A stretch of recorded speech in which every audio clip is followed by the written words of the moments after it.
Hola, ¿qué tal, Femlovers? ¿Cómo están? ¿Cómo estás? Me da mucho gusto saludarte y darte la bienvenida a esta nueva emisión de Feminismos en Corto, sin tanto rollo. Esta es la número 150 de este 15 de mayo del 2024. Yo soy Aide Serrano y te saludo a través primero de la señal de Maya FM en el 103.5, donde estamos estrenando este programa desde Cancún, Quintana Roo. También saludo a quienes nos ven a través de la señal de CIPSE TVCUN y del Sistema Quintanarroense de Comunicación Social, así como a nuestras amigas y amigos de los medios de comunicación de Click Noticias, Verdades Quintana Roo, Pulso Sur, Quinta Avenida, Playa del Carmen, Cancún, Caribe Mexicano, Las Noticias del 10, Maya, Politics Sureste, QR Noticias, Mujer Total Chetumal y En Corto, sin tanto rollo. Te invito a que te suscribas a mi canal Aide Serrano, a mis redes sociales. Me encuentras como Aide Serrano y también como Feminismos en Corto, sin tanto rollo. Allí compartimos reflexiones que pues la intención es que te inviten a desarrollar un pensamiento crítico acerca de estos conceptos como son machismo, feminismo, estereotipos, roles de género, entre muchos otros.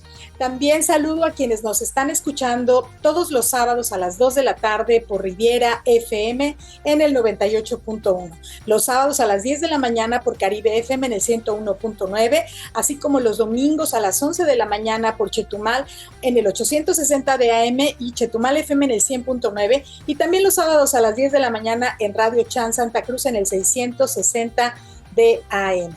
Hoy te traigo en el glosario feminista y en la efeméride el día 15 de mayo como el Día Internacional de las Familias, que nació en 1993 cuando la Asamblea General de las Naciones Unidas lo declaró así como el Día Internacional de las Familias. Esto con la intención de promover un mejor conocimiento sobre los procesos sociales, económicos, demográficos que afectan a este importante núcleo de la sociedad y que tienen un papel fundamental en la educación desde la primera infancia y las oportunidades de aprendizaje permanente que existen para las niñas, niños y niñes.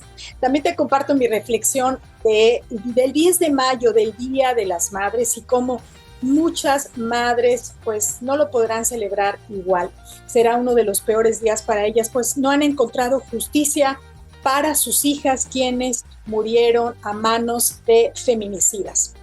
También, bueno, como sabrás, en un hecho inédito para la historia de México, el país será gobernado por primera vez por una mujer, y por este motivo la periodista Yuridia Sierra, quien recientemente publicó su libro Presidenta, más de 100 mujeres te escriben, en el que mujeres destacadas en muy distintos ámbitos y actividades como intelectuales, políticas, activistas, artistas, científicas, periodistas, influencers, entre muchas otras, expresan ¿qué esperan de quien será la primera mujer en portar la banda presidencial de México? Yo conversé con Yuridia Sierra, así que quédate aquí a Feminismos en Corto, sin tanto rollo, porque el programa está súper bueno este 15 de mayo. Te presentamos la mejor red social del mundo. Una red social donde no necesitas registrarte. No tiene publicidad, es gratuita y además, si tienes problemas económicos, te ayudan. Una red social donde puedes ver películas en cualquier momento. Donde también podrás compartir tus fotos en confianza.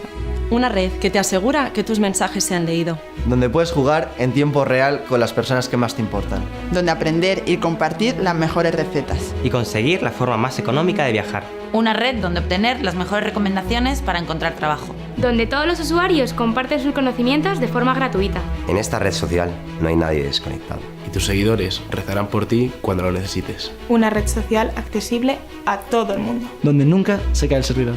Y donde nunca te sentirás solo. Una red social que utiliza más de 7.000 millones de personas. Una red social con más años que tú y yo juntos. Esta red social es la mejor red social del mundo. Porque es mucho más que una red social. Esta red social es la familia.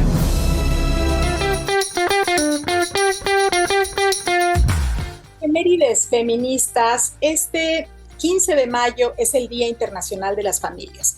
En 1993, la Asamblea General de las Naciones Unidas declara el 15 de mayo como el Día Internacional de las Familias, con el fin de promover un mejor conocimiento sobre los procesos sociales, económicos y demográficos que afectan a este importante núcleo de la sociedad y que tienen un papel fundamental en la educación desde la primera infancia y las oportunidades de aprendizaje que existen para las niñas, niños y niñas. En las últimas décadas, el concepto de familia se ha transformado a partir de cambios demográficos, económicos y sociales.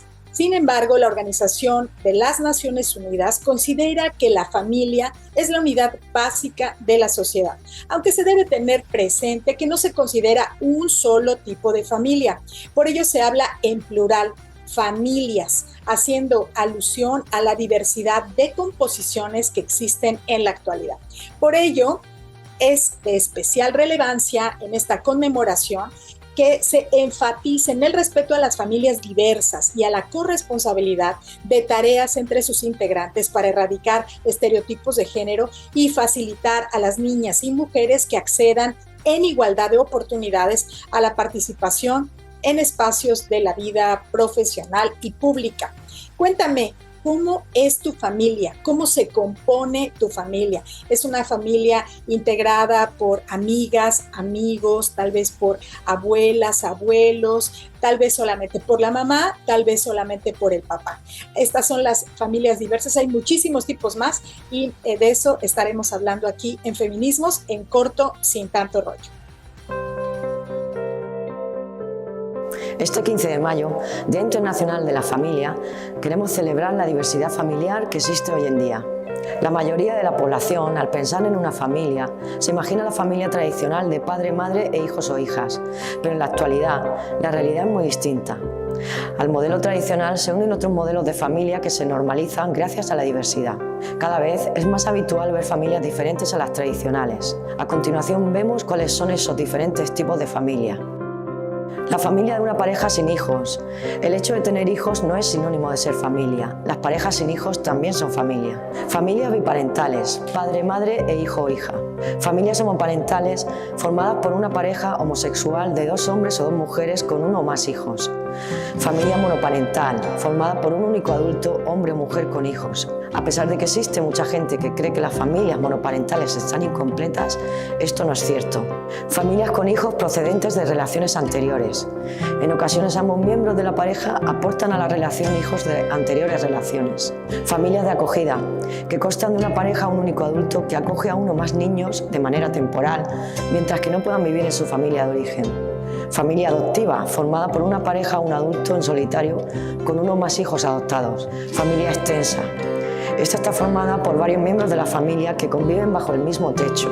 Este tipo de familia es frecuente donde culturalmente se valora la unidad del grupo familiar, como es el ejemplo del pueblo gitano, entre otros. Familia en comunidad, donde varias familias se unen y comparten la responsabilidad del cuidado de los hijos. Y familias interraciales, formadas por adultos, hijos o hijas de diversidad étnica racial. Quiero señalar que el racismo sigue presente en esta estructura porque pensemos cuánto vemos a niños y niñas racializadas con progenitores blancos y qué poco vemos a niños blancos o blancas con progenitores racializados. Esto es un dato que señala el privilegio y la desigualdad. Es evidente que las familias han cambiado, aunque quizás la aceptación social no las ha acompañado al mismo ritmo. Normalizar las nuevas formas de familia es fundamental tanto para los adultos como para los niños. Un clima de hostilidad puede llegar a ocasionar problemas importantes para ambos. Nacemos en una familia que no elegimos, dando por supuesto que siempre formarán parte de nuestro mundo, pero esto puede ser así o no. En la familia queremos y necesitamos para nuestro bienestar emocional sentirnos queridos, entendidos, cuidados y aceptados incondicionalmente. Pero la relación con la familia de origen no siempre se cumple así. La validación, el apoyo y la compañía no se da. Y esto lo saben muy bien las personas LGTBIQ que sufren rechazo familiar por su orientación sexual o identidad de género diversa. Toda persona tiene el derecho de abandonar un contexto familiar que impida su equilibrio emocional y el desarrollo de sus potencialidades, así como la responsabilidad de buscar relaciones emocionalmente más saludables, es decir, que favorezcan su crecimiento personal. Y de este replanteamiento del concepto de familia surge el concepto y la vivencia de un modelo alternativo de familia, la familia afectiva elegida. La familia elegida o de familia afectiva estaría compuesta por personas que se quieren, se valoran, se ayudan mutuamente cuando se necesitan. Conlleva unos lazos de sangre, unos lazos de confianza que se crean en base a la libertad y la aceptación. para que cada persona pueda desarrollarse de modo saludable. Por eso un día como hoy agradezcamos y valoremos las familias que nos acompañan a lo largo de la vida, desde el cariño, el respeto y la aceptación. Hagamos la poda de las ramas familiares que impiden nuestro equilibrio emocional y que crezcamos como personas. Formemos modelos de familia elegida de apoyo mutuo que nos permitan ser como somos y recordemos que nuestra familia realmente se halla donde está nuestro amor y es ahí donde tenemos que invertir nuestra energía emocional. ¡Feliz Día de la Familia! 10 de mayo, feminicidios e impunidad. Yo soy Aide Serrano y te comparto mi reflexión de esta semana. Este 10 de mayo del 2024 se vivirán varios días de las madres y uno de los peores será el de las madres que no han encontrado justicia para sus hijas, quienes han muerto a manos de feminicidas. De acuerdo con la organización Mexicanos contra la Corrupción, en una investigación de Valeria Durán, ella encontró que en los últimos 10 años se han registrado 7,246 feminicidios y menos del 25% de estos crímenes han terminado en una sentencia condenatoria. Es decir, que en México la impunidad en los delitos de feminicidio es del 76%. Uno de los miles de casos de impunidad es el de Liliana Rivera Garza, una estudiante de arquitectura de la Universidad Nacional Autónoma de México, quien fue encontrada sin vida el 16 de julio de 1990. Tenía tan solo 20 años. Ella quería terminar la relación con su novio, el principal sospechoso de su feminicidio, Ángel González Ramos. Este se dio a la fuga. En esos tiempos no existía el delito de feminicidio en el Código Penal. Los ministerios públicos, periodistas y jueces consideraban estos crímenes como delitos pasionales y las mujeres se lo habían buscado, según esta idea de que prevalece y que aún todavía prevalece. Era seguramente que las habían asesinado por su forma de vestir, por andar tomadas, por andar en malos pasos. Y todo esto, pues, era su culpa. Actualmente, su hermana Cristina Rivera Garza cuenta la historia de Liliana en el libro El Invencible Verano de Liliana. Un testimonio de impunidad, el principal factor por el que la violencia feminicida persiste en México. Por este libro, la poeta y novelista mexicana fue galardonada recientemente con el premio Pulitzer en la categoría de memorias o autobiografía. Este libro es un relato desolador y muy doloroso, una herida viva, transformada en bellísima prosa por una de las autoras vivas más importantes en lengua española. Es un homenaje a la memoria de Liliana, un ejercicio, como refiere la autora, para la memoria colectiva, que es otra forma de justicia. Una justicia que aún no llega para las familias que han sobrevivido a los feminicidios y a las propias víctimas. El Invencible Verano de Liliana es una lectura obligada en México, donde mueren al menos cada 11 mujeres cada día. Una reflexión indispensable acerca de la violencia de género en contra de las mujeres que no cesan. Para Cristina Rivera Garza, esta obra es también una forma de insistir en la búsqueda de justicia. Aún hoy sigue esperando que las autoridades de la Fiscalía de la Ciudad de México avancen con la información que ella misma les proporcionó hace 2 años. Ojalá el Pulitzer sirva para investigar el asesinato de mi hermana, declaró la autora, y que los feminicidas acaben en la infancia. Déjame aquí tus comentarios, dime qué opinas y si ya leíste el libro del Invencible Verano de Liliana. Y si no, te lo recomiendo mucho.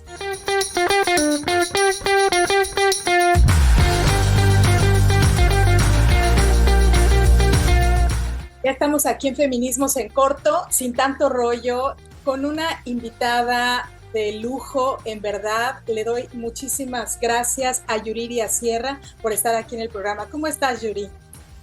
Al contrario, gracias a ti. Me encanta tu espacio y qué padre que podamos platicar. Muchas gracias a ti. El motivo de la presencia de Yuriria Sierra aquí en el programa es porque acaba de publicar su libro Presidenta, más de 100 mujeres te escriben. Está realizando una serie de entrevistas y de presentaciones en México y bueno, pues tenemos la primicia en Quintana Roo de este libro de Yuri. Les voy a decir, quienes no han escuchado esta biografía, porque seguro la conocen, Yuriria tiene presencia permanente en los medios de comunicación. Ella estudió ciencia política en el ITAM, es periodista y ha sido titular por 17 años de la emisora televisiva de Grupo Imagen. En radio conduce el programa Ya Cierra en Imagen 90.5, escribe la columna editorial Nudo Gordiano en el Excelsior, es colaboradora en Puntos de Quiebre, un suplemento anual coeditado con The New York Times. En las elecciones del 2018 fue moderadora del segundo debate presidencial organizado por el INE. En el 2015 recibió la mención honorífica del Premio Nacional de Periodismo, otorgado por el Club de Periodistas de México, y Forbes México la ha reconocido como una de las periodistas con mayor influencia en redes sociales. Influencia que estoy segura va a crecer con presidenta, más de 100 mujeres te escriben. ¿Cómo surgió la idea de este libro, Yuridia? Pues fíjate, Aide, que seguramente tú lo pensaste también, y yo creo que casi cualquier mujer que esté interesada en lo público y en lo que sucede en el país. La verdad es que el año pasado, cuando nos quedó claro que iban a ser dos mujeres quienes iban a contender por la presidencia de la República, por la presidencia de México, en ese momento yo dije, bueno, esto es un momento histórico, ¿no? O sea, por supuesto que histórico para México, pero luego yo estudié ciencia política, gracias por la presentación tan generosa que hiciste. Yo estudié ciencia política y por supuesto que en muy pocos días o muy pocas horas dije, ojo, esto es histórico no nada más para México, que sabemos sí o sí tendremos presidenta el 2 de junio, presidenta electa, sino que es histórico para el planeta. ¿Por qué?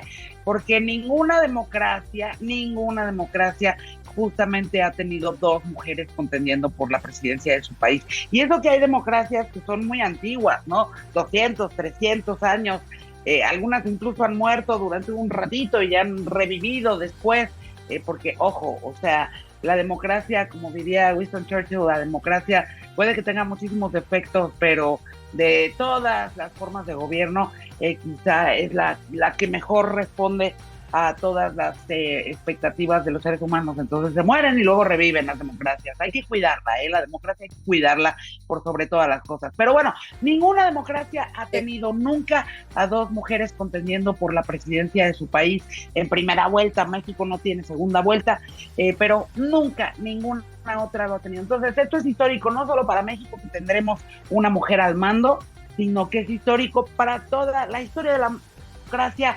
en 2500 años, desde la antigua Grecia, en donde por supuesto las mujeres ni pintaban en términos de participación pública, hasta el día de hoy.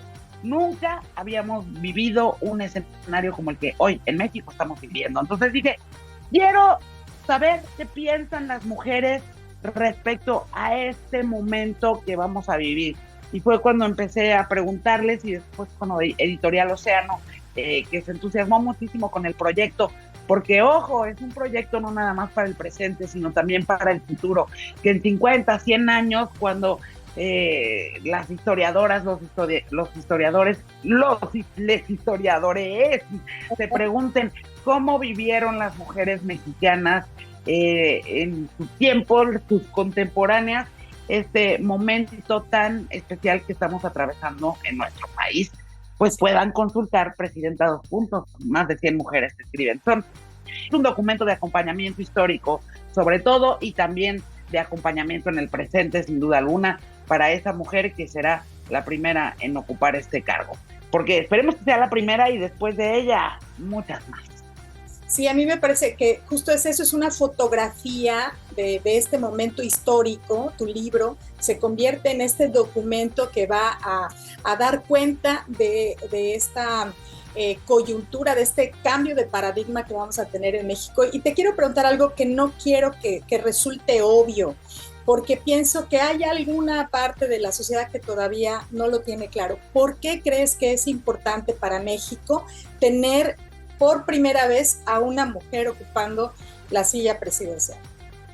Bueno, pues es que esa respuesta se da en al menos dos carriles, ¿no? El primero, y el que en efecto podría parecer obvio, que no lo es tanto, pero en realidad el tema de la construcción del imaginario colectivo, no nada más de las mujeres, ojo, no es nada más de las mujeres mexicanas, sino de las mujeres y los hombres, va a ser un cambio que no va a ser de la noche a la mañana. Evidentemente el 3 de junio vamos a amanecer exactamente con el mismo país y exactamente con los mismos condicionamientos culturales, léase machismo. Vamos a irlo transformando, no nada más en función de lo que ella haga o deje de hacer, sino también en función de lo que todas nosotras, nosotros y nosotres veamos en el día a día de esta nueva presidencia. Pero el solo hecho, Aide, tú lo has pensado, el solo hecho de que sea una mujer la que porte la banda presidencial ya es lo suficientemente poderoso para que empiece a cambiar y a transformarse el imaginario de lo que una mujer puede o no puede hacer, y sobre todo va a ser un mensaje súper potente para las adolescentes y las niñas, y no nada más de sexo femenino, también para los adolescentes y los niños de nuestro país. Sí creo que va a ser en ese sentido va a ser un punto de quiebre en cómo hemos visto y percibido la participación de las mujeres, no nada más en la política, sino en prácticamente todos los sectores productivos de nuestro país, y yo creo que eso hay que festejarlo desde ahorita, y hay que acompañarlo, y hay también que cuestionar cuando sea necesario hacerlo. Esto es en una carretera, y en la otra carretera, México, y no podemos tapar el sol con un dedo. México es un país que está viviendo uno de los momentos más aterradores de violencia de género que haya vivido a ningún país. Recientemente China en algún momento tuvo, y la India también tuvieron estos momentos en donde se llevaron a cabo prácticamente genocidios de mujeres, ¿no? Por el solo hecho de nacer mujer, tenías una carta con la muerte comprada. Se hizo muchísimo trabajo en esos países de los sectores más progresistas y más comprometidos con los derechos humanos para que esas realidades se detuvieran y se transformaran. No es que lo hayan logrado enteramente, hay que decirlo. Esperemos que en el caso de México sí lo logremos, y creo que quien sea electa presidenta de México tiene absolutamente claro que ese será una de las prioridades de su gobierno, será detener la violencia en general, pero sobre todo en su rostro más doloroso, que es la violencia de género, y con esa palabra gigantesca y tan dolorosa que encabeza los titulares noticiosos todos los días en nuestro país, porque no hay estado de la República Mexicana que se escape, y ese terrible encabezado que es el feminicidio y la desaparición forzada de mujeres. Así es. Ahora hay una diversidad de voces en tu libro que van desde el ámbito periodístico, científico, artístico, el activismo también, lo empresarial. ¿Cómo elegiste a estas más de 100 mujeres? Porque me imagino que había una lista mucho mayor. ¿Cómo fue que llegaste al final de estas mujeres para que participaran en tu libro? Aide, la verdad es que la lista sería los 57 millones de mujeres que habemos en este país. Yo creo que todas debimos haber escrito en ese libro, porque todas tenemos una expectativa, una esperanza, una ilusión puesta en quien será la primera entre nosotras. Pero para serte absolutamente honesta, y como íbamos contra reloj, la editorial y tu servidora, para que este material pudiera ver la luz antes de que fuera la elección en la que iremos a elegir a quien será la primera presidenta de México. La lista, la verdad es que yo la hice en función de el perfil de estas mujeres, que muchísimas de ellas las conozco desde hace muchos años, a otras tantas las he entrevistado a lo largo de sus carreras y de sus disciplinas. Íbamos contra reloj, entonces pues yo me puse a chambear de volada y a decir, amiga, le mandaría, quiero hacer este proyecto, y a todo el mundo le entusiasmó muchísimo, todo el mundo me dijo que sí inmediatamente, y eso por supuesto me llenó el corazón de esperanza de que este iba a ser un buen proyecto editorial y un gran documento sobre el momento que estamos atravesando en nuestro país. Entonces yo lo único que veo de denominador común entre todas ellas es que en efecto todas han sido mujeres destacadísimas, mujeres que han tenido que abrirse paso así entre la maleza patriarcal han tenido que romper muchas de ellas sus techos de cristal en sus respectivas disciplinas, han tenido que reinventar las reglas de su propio juego, en fin, que yo creo que no hay ninguna de las colaboradoras del libro que no sepa que sea Claudia o sea Xochitl quien gane la elección el próximo 2 de junio, no habrá tenido que habrá. Yo creo que todas las colaboradoras lo tienen clarísimo. Claudia o Xochitl también tendrán que haber, pues ahora sí que atravesado también todos estos sinsabores que muchas veces las mujeres hemos tenido que enfrentar para abrirnos camino en nuestras respectivas carreras. Entonces yo creo que eso ya de entrada es una gran empatía de partida para los textos que en este libro se escribieron.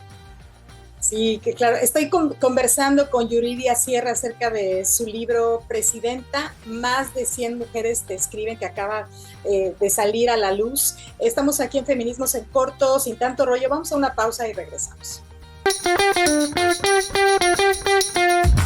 Ya estamos de vuelta aquí en Feminismos en Corto, sin tanto rollo, con Yuridia Sierra, y estamos conversando con ella acerca de su libro Presidenta, más de 100 mujeres te escriben. La verdad es que la lectura es gozosa. Allí tenemos la portada del libro, nos lo está mostrando Yuridia. Yo ya voy bien avanzada en la lectura. Y bueno, yo he encontrado algunas cosas, pero te quiero preguntar, ¿qué coincidencias? Ya nos diste algunas pistas hace unos minutos, pero ¿encontraste coincidencias? ¿Te llevaste sorpresas? ¿Cómo fue además de gozoso, porque veo tu alegría, cómo la transmites, y eso espero que también le esté llegando a la audiencia, porque en verdad es un libro súper rico, súper interesante, y que también quiero decirlo, a mí me planteó, ¿yo qué le diría a la presidenta? Entonces, cuéntame, dime. A mí me gustaría que gobernara con perspectiva de género, sí, que fuera más allá del discurso, de este discurso casi disque obligado, ¿verdad? Ya en los discursos de los y les políticos y políticas y polítiques, y que en verdad lo primero es que disminuyera pues a cero, por supuesto, la violencia en contra de las mujeres. Es que no podemos seguir así. O sea, eso sería como en primer lugar. Después, a mí me encantaría que fuera una realidad el Sistema Nacional de Cuidados, porque si las mujeres seguimos maternando solas, siendo madres solteras, tú acabas de hablar de eso en una de tus columnas, sin el apoyo de la sociedad que mira hacia otro lado. O sea, si las mujeres seguimos haciéndonos cargo de todo eso que también le corresponde al Estado, le corresponde a los varones, ¿no? También creo que debe haber políticas públicas enfocadas a eliminar tanto machismo en los varones. O sea, yo sí creo que ellos necesitan transitar, hacer todo este trabajo de deconstrucción, y no lo están haciendo, y no hay políticas públicas y no hay recursos que estén destinados, ¿sabes? Están las políticas públicas atendiendo apagando fuegos, ¿no? No están en la prevención. Y los hombres pues dicen, ay, no, esto es como un asunto de mujeres, es un asunto de viejas, y a mí que no es cierto, ¿no? Entonces yo creo que... Es que el día que ellos entiendan que el patriarcado y sus reglas no nada más nos dan en la torre a nosotras y al medio ambiente y a los animales y a las niñas y a los niños, el día que entiendan que el patriarcado también y sus reglas también le da en la torre a ellos, ese día van a decir, caramba, ¿cómo no se nos había ocurrido que es buena idea tener una sociedad al 100%? Porque no es una lucha entre hombres y mujeres, no es la guerra de los sexos. Pues, tener una sociedad que sea completa, no podemos, nadie puede vivir en una sociedad en donde solamente el 49% o solamente el 51% esté en capacidad de incidir y tomar decisiones. A ellos también les hace muchísimo daño el sistema patriarcal y las reglas del juego que se imponen también encima de los hombres y su género. En realidad, creo que el día que todos y todas entendamos eso, vamos a estar en un muchísimo mejor lugar y por lo tanto vamos a tener un muchísimo mejor país. Claro, pero eso no va a suceder como por obra y gracia de las diosas, no va, tiene que haber una política pública, y por esa supuesto. política pública debe de estar en la prevención. Entonces, no están los hombres en las políticas públicas de prevención. Yo no veo a quienes están gobernando y quienes están definiendo los presupuestos atendiendo eso. Entonces, mientras no atiendas el origen, ¿no?, de pues prácticamente la mitad de la población, que son los principales violentadores de mujeres, pues yo no veo que haya avances reales. Ya te escribí mi carta, querida, yo diría.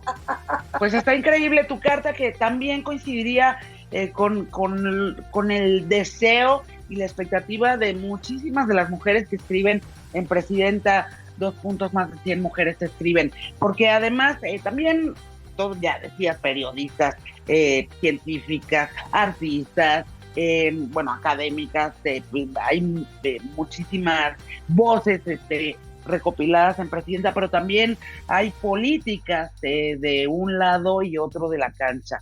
Hay políticas cercanas a Claudia y hay políticas cercanas a Xochitl.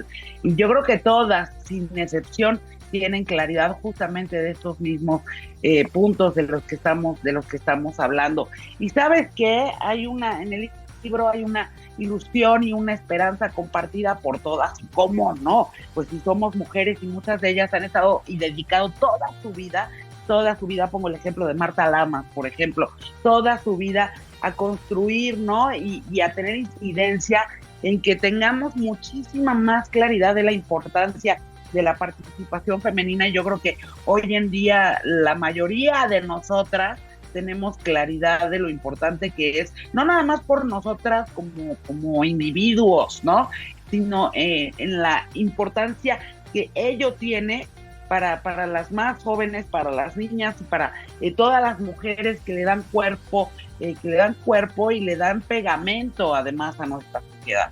Sin duda. Me gustaría que les dijeras a las personas que nos están viendo, nos están escuchando, ¿por qué leer tu libro? ¿Por qué leer Presidenta, 2 puntos, más de 100 mujeres te escriben? De entrada, para que estemos muy conscientes de que sí es un momento histórico el que vamos a vivir y el que vamos a atravesar.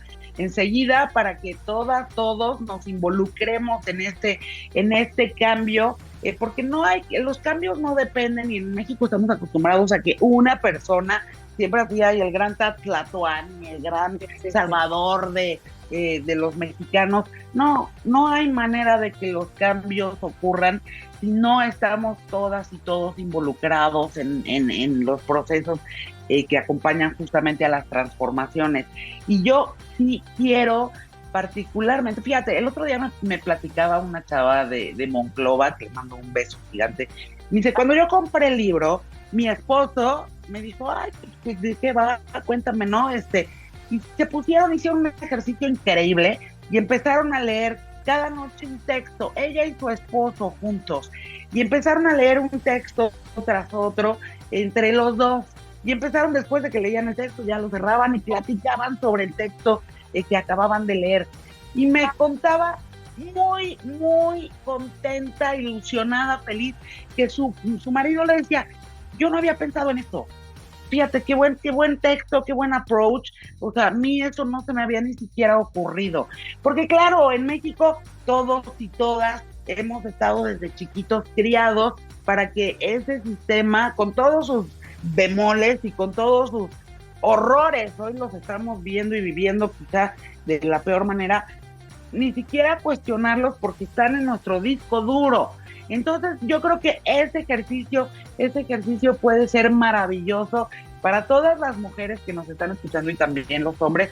Me pareció extraordinario, y repetirlo además igual hasta les ayuda a que su matrimonio, su pareja, su vida familiar, lo pueden hacer con sus hijos, lo pueden hacer con sus hermanos, con sus papás, y puede volver a generar una cohesión que lamentablemente a últimas fechas es una cosa que ocurre no solo en México, sino en el mundo. La polarización ha generado, desafortunadamente, ahora nos enteramos todos de pleitos familiares, pleitos amistosos, porque unos le van a melón, otros le van a sandía, y entonces, ¿por qué estamos dispuestos a dar a cambio nuestros lazos afectivos más importantes y relevantes en función de algo que ni siquiera nos pertenece, que no es nuestro.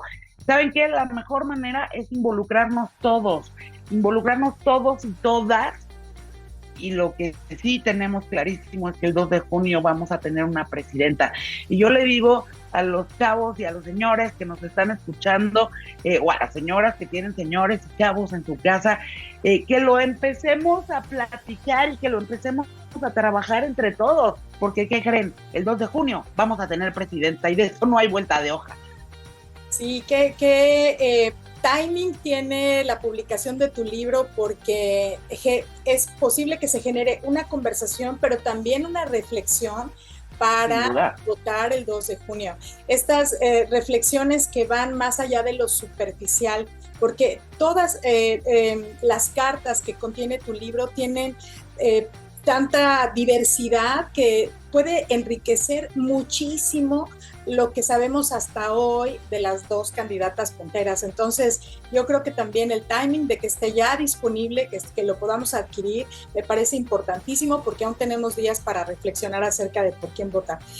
Muchísimas gracias. Y otra cosa, perdona, Aide, y otra cosa que yo quisiera resaltar, que me parece quizá lo más relevante, o de las cosas más relevantes del libro, es que en estas páginas, en las páginas de Presidenta, 2 puntos, más de 100 mujeres escriben, personas que pensamos muy diferente, podemos convivir en un mismo espacio, ¿sabes? Recuperar los espacios de diálogo, de disenso en la diversidad de opiniones, en la diversidad de posicionamientos, pero que podemos hacerlo de manera civilizada. El miércoles tuvimos una presentación aquí en la Ciudad de México, en el Museo del Risco, en donde no nada más en el panel, sino también en el público estaban todas estas mujeres que no necesariamente piensan igual, no necesariamente piensan lo mismo, no necesariamente su voto va a ser el mismo el 2 de junio, pero ¿qué crees? Es muy buena noticia que podamos compartir páginas y compartir también paredes y compartir nuevamente, poner la mesa para el debate respetuoso y civilizado. A mí me parece, porque además hay mujeres y hombres también inteligentes en los dos lados de la cancha. Estamos muy a tiempo de detener la grieta que pareciera estar empezando a formarse en nuestro país, como la que se formó en Argentina, por poner un ejemplo, hace 50 años, y de la cual no han podido salir, porque la grieta no es una buena noticia para México. Entonces vamos a recuperar los espacios de diálogo y de debate y de construcción de consenso, porque creo que eso también es una buena noticia para nuestro país. Ojalá quien sea electa presidenta de México y los equipos que la acompañen estén conscientes de que la división y la polarización no le sirven absolutamente a nadie. Ojalá, porque ya estamos hasta acá de polarización. Yo creo que se va a notar también en las urnas el próximo 2 de junio. Querida Yuriria, ¿cuándo vienes a Quintana Roo a presentar tu libro? Cuando me inviten, es uno de mis estados favoritos. De hecho, voy a ir muy pronto, porque una de las colaboradoras, que todo el mundo la ubica maravillosamente, una de las colaboradoras que también está en el libro, Alondra de la Parra, hace uno de sus festivales, porque ya se está convirtiendo en festival icónico, justamente allá en Quintana Roo, el festival Pax GNP, en donde, bueno, pues estarán todos estos genios y genias, ¿no?, de las artes escénicas. Entonces yo creo que nos vamos a dar una vuelta por Quintana Roo justamente en esos días. Bueno, será un gusto verte por acá y presentar tu libro y que le llegue a más gente. Esta invitación al debate respetuoso, como bien dices, que podemos leer el libro en círculos de lectura que hay, también en ámbitos familiares, de pareja. Me encantó esa anécdota que nos viene a decir también otra manera de compartir la lectura. Pues muchísimas gracias, querida Yuriria. ¿Algo más que quieras agregar? Aide, pues te agradezco muchísimo, le mando un saludo enorme a toda la gente allá en Quintana Roo, uno de mis estados favoritos de la República Mexicana. Bueno, pues es que por supuesto, ahorita yo tengo calor en la Ciudad de México como si estuviera en Quintana Roo, nada más que sin ese extraordinario mar turquesa que tienen y que tienen que cuidar. Y nos toca también a todos, ¿eh? Así es. Pues muchísimas gracias por haber estado aquí en Feminismos en Corto Sin Tanto Rollo. Mira la importancia de tener mujeres líderes al frente. Tú me inspiras a mí, por supuesto, una mujer de tu talla, de tu ejemplo. Eres ese ejemplo que ha sido para muchas generaciones, pero también pongo el símil con la presidenta que vamos a tener el 2 de junio. Lo importante que es tener mujeres al frente, mujeres liderando, y hablando de la presidenta, pues mujeres gobernando. Muchas gracias, querida Yuri. Aide, al contrario, a ti te mando un abrazo enorme. Muchas gracias. Muchas gracias, un abrazo y hasta la próxima. Así llegamos al final de esta emisión de Feminismos en Corto Sin Tanto Rollo. Muchas gracias por haberme acompañado hasta aquí y gracias a quienes hacen posible este programa. A Diego Ramírez en la edición de video, a Nesli Silva, directora de Click Noticias, José Ramírez, director de Maya Politics Sureste, Silvia Peraza, directora de QR Noticias, Rocío Santos, directora de Mujer Total, Ramón Aguilar, director de Pulso Sur, Jesús Cruz Martínez, director de Verdades Quintana Roo, a Erika Fernández, directora general de Grupo Origen, a Jorge Sacramento, gerente general de CIPSE TVCUN, a Alma García, directora general del Sistema Quintanarroense de Comunicación Social. Y de Original, dirección y producción, tu servidora, Aide Serrano. Y recuerda, el feminismo no mata a nadie. En cambio, el machismo mata al menos a 11 mujeres cada día tan solo en México. Muchas gracias y hasta la próxima.